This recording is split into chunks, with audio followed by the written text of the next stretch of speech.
अध्याय 57। हम गजमुख भगवान गणेश की आराधना करते हैं।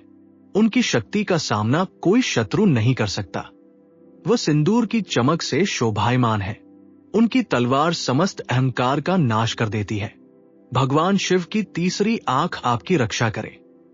जब वह पुर शहर को जलाने के लिए अपना बाण तैयार कर रहे थे, तब वो आंख अग्नि के साथ प्रज्वलित हो उठी थी। नरसिंह भगवान के तीखे नाखून आपके कष्टों को मिटा दे। उनके पंजे शत्रु के रक्त से लाल थे। नरवाहन दत्त कौशाम्बी में सुख से रहते थे। वो अपनी पत्नियों और मंत्रियों के साथ वहां ठहरते थे। एक दिन रत्नदत्त नाम का एक व्यापारी राजमहल में आया। उसने राजा के सामने झुककर अपनी बात कही। हे राजन, यहां वसुंधरा नाम का एक निर्धन कुली रहता है। आजकल वह किसी धनवान व्यक्ति की तरह खाता और पीता है। वह बड़ी मात्रा में दान भी देता है। मुझे जिज्ञासा हुई और मैं उसे अपने घर ले गया और उसे भोजन कराया। मैंने उसे तब तक मदिरा पिलाई जब तक कि वह निडर नहीं हो गया। उसने मुझे अपना रहस्य बताया कि उसे महल के द्वार पर सुंदर रत्नों से जड़ा एक कंगन मिला था। उसने एक रत्न हिरण्यगुप्त नाम के व्यापारी को 1,00,000 दीनार में बेच दिया। उसने मुझे वो कंगन दिखाया जिस पर आपका राजकीय नाम अंकित है। राजा ने उस कुली और रत्न व्यापारी को बुलवाया। उन्होंने कंगन को देखा और कहा कि मुझे ये याद है, जब मैं नगर भ्रमण पर निकला था तब ये मेरे हाथ से फिसल गया था। दरबारियों ने कुली से प्रश्न किया कि तुमने राजा के नाम वाले कंगन को क्यों छिपाया? कुली ने उत्तर दिया कि मैं अपनी जीविका के लिए बोझ उठाता हूं। मुझे नहीं पता कि राजकीय नाम कैसे पढ़ा जाता है। मैंने इसे इसलिए लिया क्योंकि गरीबी मुझे जला रही थी। रत्न व्यापारी हिरण्यगुप्त ने अपने बचाव में कहा कि मैंने यह रत्न बाजार में खरीदा था। मैंने उस व्यक्ति पर कोई दबाव नहीं डाला। रत्न पर स्वयं कोई राजकीय चिन्ह नहीं था। उसने 5,000 दीनार लिए और बाकी धन अभी भी मेरे पास है। मंत्री योगंधरायण ने यह सब सुना। उन्होंने कहा कि यहां किसी का दोष नहीं है। कुली पढ़ना नहीं जानता और गरीबी मनुष्य को चोरी करने पर विवश कर देती है। व्यापारी ने इसे उचित तरीके से खरीदा था। राजा ने इस बात को स्वीकार किया। उन्होंने रत्न वापस ले लिया और व्यापारी को 5,000 दीनार चुका दिए। उन्होंने कुली को मुक्त कर दिया और वह बिना किसी चिंता के अपने घर चला गया। राजा ने जानकारी देने के लिए रत्नदत्त का सम्मान किया, लेकिन वो मन ही मन उसे नापसंद करते थे। राजा ने रत्नदत्त को एक ऐसे व्यक्ति के रूप में देखा जिसने उन लोगों के साथ विश्वासघात किया जिन्होंने उस पर भरोसा किया था। वसंतक राजा के सामने आए। भाग्य के मारे लोगों के पास से धन भी चला जाता है। ये कुली उस व्यक्ति की तरह है जिसके पास कभी न खत्म होने वाला अक्षय पात्र था। बहुत समय पहले पाटलिपुत्र में शुभदत्त नाम का एक व्यक्ति रहता था। वो अपने परिवार का पेट पालने के लिए हर दिन जंगल से लकड़ियां लाता था। एक दिन उसने एक दूर जंगल में 4 यक्षों को देखा जिन्होंने दिव्य आभूषण पहने थे। यक्षों को उसकी गरीबी पर दया आ गई। उन्होंने कहा कि तुम हमारे यहां सेवक बनकर रहो और हम तुम्हारे परिवार की सहायता करेंगे। शुभदत्त सहमत हो गया और उनके लिए छोटे मोटे काम करने लगा। जब भोजन का समय हुआ तो यक्षों ने कहा कि हमें इस अक्षय पात्र से भोजन दो। शुभदत्त हिचकिचाया क्योंकि पात्र खाली दिख रहा था। यक्ष मुस्कुराए और बोले कि अपना हाथ इसके अंदर डालो और तुम्हें वो सब मिल जाएगा जो तुम चाहते हो। शुभदत्त ने अपना हाथ अंदर डाला और उसे अंतहीन भोजन और पेय मिला। उसने यक्षों की सेवा की और स्वयं भी तृप्त होकर भोजन किया। 1 महीने बाद यक्षों ने उसे एक वरदान मांगने को कहा। उसने कहा कि मुझे यह अक्षय पात्र दे दीजिए। यक्षों ने उसे चेतावनी दी कि तुम इसे नहीं रख पाओगे। अगर ये टूट गया तो ये गायब हो जाएगा, इसलिए कोई दूसरा उपहार मांग लो। शुभदत्त अपनी बात पर अड़ा रहा। उसने वह पात्र लिया और अपने घर लौट आया। उसने अपने परिवार के साथ भोजन साझा किया। उसने लकड़ियां ढोना बंद कर दिया और कई सुखों का आनंद लिया। एक दिन उसके सगे संबंधी जिज्ञासु हो गए। उन्होंने उसे मदिरा पीते देखा और पूछा कि उसे इतना धन कहां से मिला। शुभदत्त गर्व से भर गया। उसने वह पात्र अपने कंधे पर रखा और नाचने लगा। नशे में उसका पैर फिसल गया और वो गिर पड़ा, जिससे पात्र टूटकर चकनाचूर हो गया। वह तुरंत ठीक होकर यक्षों के पास लौट गया। शुभदत्त फिर से निर्धन हो गया और निराशा में डूब गया। व्यसनों द्वारा नष्ट किए गए अभागे लोग धन को सुरक्षित नहीं रख पाते। नरवाहन दत्त ने ये कहानी सुनी। दिन के अंत में वह अपने घर चले गए, लेकिन उन्हें नींद नहीं आ रही थी। मरुभूति ने उनसे बात की। उन्होंने कहा कि आप सो नहीं पा रहे हैं क्योंकि आप एक दासी से प्रेम करते हैं। आप ऐसी स्त्रियों के प्रेम में क्यों पड़ जाते हैं जिनका चरित्र अच्छा नहीं होता। आप ईश्वर वर्मन की कथा सुनिए।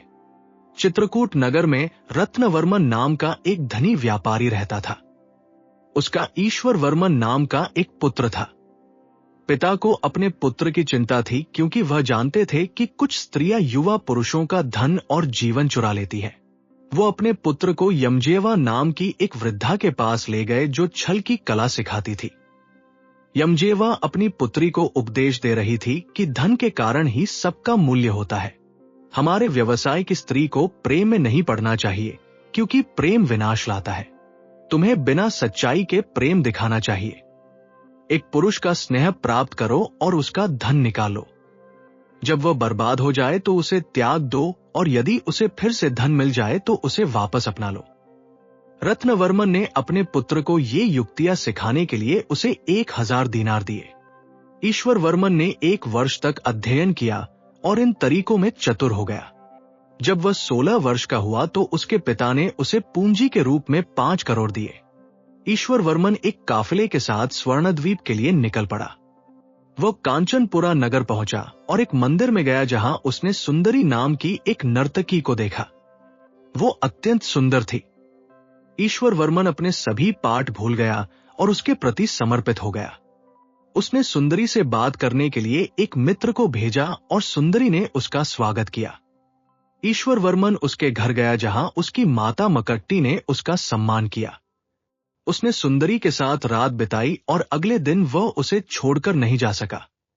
उसने बहुत स्नेह दिखाया और 2 दिनों में उसने सुंदरी को 25 लाख सोना दिया। सुंदरी ने नाटक किया कि उसे धन नहीं चाहिए। उसने कहा कि मुझे आप जैसा पुरुष मिल गया है, तो मुझे धन की क्या आवश्यकता है। उसकी माता ने उसे धन लेने के लिए मना लिया। ईश्वर वर्मन को विश्वास हो गया कि सुंदरी उससे प्रेम करती है। 2 महीने बीत गए और उसने उसे 2 करोड़ दिए। उसके मित्र अर्थदत्त ने उसे चेतावनी दी कि क्या तुम्हारी शिक्षा विफल हो गई है, क्योंकि ऐसी स्त्री के प्रेम में कोई सच्चाई नहीं होती। इससे पहले कि तुम्हारा सारा धन समाप्त हो जाए, हमें यहां से चलना चाहिए। ईश्वर वर्मन सहमत नहीं हुआ और कहा कि यदि मैं चला गया तो सुंदरी मर जाएगी। तुम उसे बताओ कि हमें जाना होगा। अर्थदत्त ने उसकी माता के सामने सुंदरी से बात की कि ईश्वर वर्मन को व्यापारिक यात्रा पर जाना होगा और वो अधिक धन लेकर लौटेगा। सुंदरी रोने लगी और उसने ईश्वर वर्मन को झूठे दुख के साथ देखा। उसकी माता ने उसे सांत्वना दी, लेकिन गुप्त रूप से एक जाल तैयार किया। उसने रास्ते में पड़ने वाले एक कुएं के अंदर जाल बिछा दिया। ईश्वर वर्मन के जाने का दिन आ गया। सुंदरी रोते हुए उसके पीछे चली। जब वे कुएं के पास पहुंचे तो उसने अपने आप को अंदर फेंक दिया। उसकी माता और सेवक दुख से चिल्लाने लगे। ईश्वर वर्मन डर के मारे रुक गया। मकरटी ने अपने सेवकों को कुएं में उतारा और वे सुंदरी को ऊपर ले आए। गुप्त जाल के कारण वह जीवित थी। उसने मृत्यु के निकट होने का नाटक किया और ईश्वर वर्मन का नाम लिया। युवा व्यापारी को बहुत प्रसन्नता हुई और उसे विश्वास हो गया कि उसका प्रेम सच्चा था। उसने अपनी यात्रा छोड़ दी और उसके साथ रुक गया। अर्थदत्त ने उसे फिर से चेतावनी दी कि केवल इसलिए उस पर भरोसा न करें क्योंकि उसने कुएं में छलांग लगा दी। ऐसी स्त्रियों की योजनाएं बहुत गहरी होती हैं। ईश्वर वर्मन ने उसकी अनदेखी की। 1 और महीने में उसने अपने बचे हुए 3 करोड़ खर्च कर दिए। उसके पास कुछ नहीं बचा।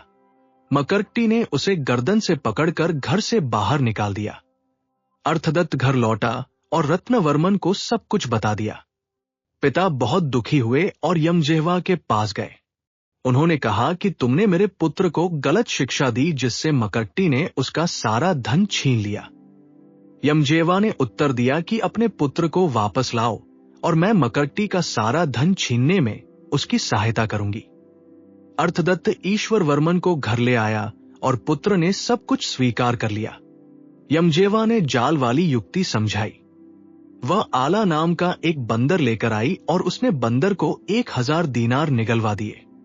उसने बंदर से कहा कि उसे 20 दो और उसे 60 दो। बंदर ने सिक्कों की सटीक संख्या बाहर निकाल दी। यमजेवा मुस्कुराई और बोली कि इस बंदर को सुंदरी के घर ले जाओ। हर दिन उससे धन मांगो। सुंदरी इस बंदर को पाना चाहेगी और इसे प्राप्त करने के लिए वो अपना सब कुछ तुम्हें दे देगी। दोस्तों, अगर आपको ये कहानी पसंद आई हो तो इस वीडियो को लाइक करें, चैनल को जरूर सब्सक्राइब करें। धन्यवाद। यमजेवा ने वह चंचल और कीमती बंदर ईश्वरवर्मन को सौंप दिया। उसके पिता ने उसे व्यापार के लिए 2 करोड़ की विशाल पूंजी दी। वह उस बंदर और अपने चतुर मित्र अर्थदत्त के साथ वापस कांचनपुरा नगर की ओर चल पड़ा। उसने सुंदर और आकर्षक सुंदरी के घर में प्रवेश किया। सुंदरी ने बाहें फैलाकर उसका भव्य स्वागत किया। उसने ईश्वरवर्मन को गले लगाया और अपना अपार हर्ष प्रकट किया। ईश्वरवर्मन उसके सजे हुए घर में बैठ गया। उसने कहा कि जाओ और आला को यहां ले आओ। अर्थदत्त उस बंदर को वहां ले आया। उस चालाक बंदर ने पहले से ही 1000 दीनार निगल लिए थे। ईश्वरवर्मन ने कहा कि आला मेरे पुत्र, आज हमारे खाने और पीने के लिए 300 दीनार दो।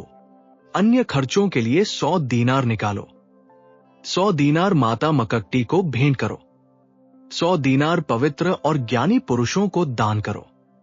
बाकी बचे हुए 400 दीनार सुंदरी को सौंप दो। उस बंदर ने तुरंत धन की वह सटीक राशि बाहर निकाल दी। उसने ईश्वरवर्मन की आज्ञा के अनुसार सभी को धन वितरित कर दिया। यह सिलसिला 2 सप्ताह तक निरंतर चलता रहा। वह बंदर हर दिन उनके सभी भारी खर्चों का प्रबंध करता था। मकट्टी और सुंदरी के मन में गहरा लोभ जाग गया। वे उस बंदर को एक जादुई और इच्छा पूरी करने वाले पत्थर के समान देखने लगी। वे उसे अपना बनाना चाहती थी ताकि उनकी सभी सांसारिक इच्छाएं पूरी हो सके। रात के भोजन के बाद सुंदरी ने ईश्वरवर्मन से धीरे से कहा कि अगर तुम मुझसे प्रसन्न हो तो मुझे ये आला दे दो। ईश्वरवर्मन जोर से हंसा और बोला कि ये मेरे पिता की सबसे मूल्यवान संपत्ति है, मैं इसे किसी को नहीं दे सकता।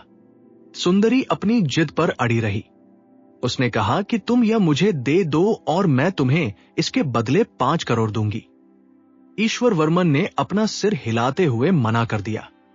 उसने कहा कि यदि तुम मुझे अपनी सारी संपत्ति या ये पूरा विशाल शहर भी दे दो तब भी मैं इसे तुम्हें नहीं दूंगा। 5 करोड़ तो इसके सामने कुछ भी नहीं है। सुंदरी ने उससे प्रार्थना की और कहा कि मैं अपनी सारी संपत्ति तुम्हें सौंप दूंगी। कृपया मुझे ये बंदर दे दो, वरना मेरी माता अत्यंत क्रोधित होंगी। वो उसके चरणों में गिर पड़ी और फूट फूट कर रोने लगी। अर्थदत्त और अन्य मित्रों ने भी सुर में सुर मिलाया और कहा कि ये बंदर इसे दे दो। ईश्वरवर्मन अंततः सहमत हो गया। उसने प्रसन्न सुंदरी के साथ पूरा दिन बिताया। अगले दिन उसने उसे वो बंदर सौंप दिया। उसने गुप्त रूप से बंदर को 2000 दीनार खिला दिए थे। उसने सुंदरी के घर की सारी अकूत धन संपत्ति भुगतान के रूप में ले ली। इसके बाद वो शीघ्र ही व्यापार करने के लिए स्वर्णद्वीप की ओर निकल गया। सुंदरी बहुत प्रसन्न थी। 2 दिनों तक बंदर ने उसे हर दिन 1000 दीनार दिए। तीसरे दिन बंदर ने कुछ भी नहीं दिया। सुंदरी ने उसे पुचकारने और मनाने की कोशिश की, लेकिन वह शांत रहा। वो क्रोध से भर गई और उसने बंदर को अपनी मुट्ठी से जोर से मारा। बंदर अत्यंत गुस्से में उछला। उसने सुंदरी और उसकी माता के चेहरों को बुरी तरह काट लिया और नोच डाला। उनके चेहरों से रक्त की धारा बहने लगी। मकट्टी जुनून में भर गई। उसने लाठियों से बंदर को तब तक पीटा जब तक कि उसके प्राण नहीं निकल गए। सुंदरी ने मृत बंदर को देखा। उसे एहसास हुआ कि उसकी सारी संचित धन संपत्ति चली गई है। वो गहरे शोक में डूब गई और अपना जीवन समाप्त करना चाहती थी। उसकी माता ने भी वही घोर निराशा अनुभव की। नगर के लोगों ने जब ये कहानी सुनी तो वे ठहाके लगाकर हंसने लगे। उन्होंने कहा कि मकट्टी ने उसका धन एक जाल से लिया था। अब उसने एक पालतू जीव के माध्यम से उससे सब कुछ छीन लिया है। वो उसे खसाने के लिए पर्याप्त चतुर थी, लेकिन वो अपने लिए बिछाए गए जाल को नहीं देख पाई। संबंधियों ने सुंदरी और उसकी माता को खुद को नुकसान पहुंचाने से रोका। ईश्वरवर्मन जल्द ही स्वर्णद्वीप से वापस लौट आया। उसने विशाल और अपार धन अर्जित कर लिया था।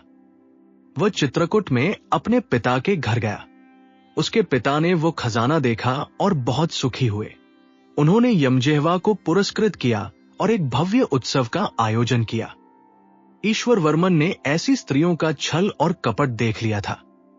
उसे उनके समाज के प्रति घृणा महसूस हुई। उसने एक गुणवान पत्नी से विवाह किया और अपने घर में रहने लगा। ऐसी स्त्रियों के मन में सत्य का एक अंश भी नहीं होता। वे विश्वासघात और धोखे से भरी होती हैं। जो पुरुष समृद्धि और कल्याण चाहता है उसे उनमें आनंद नहीं लेना चाहिए। उनकी संगति केवल धनवानों के लिए है। ये एक घने वन की तरह है जिसे एक पुरुष केवल व्यापारियों के समूह के साथ ही पार कर सकता है।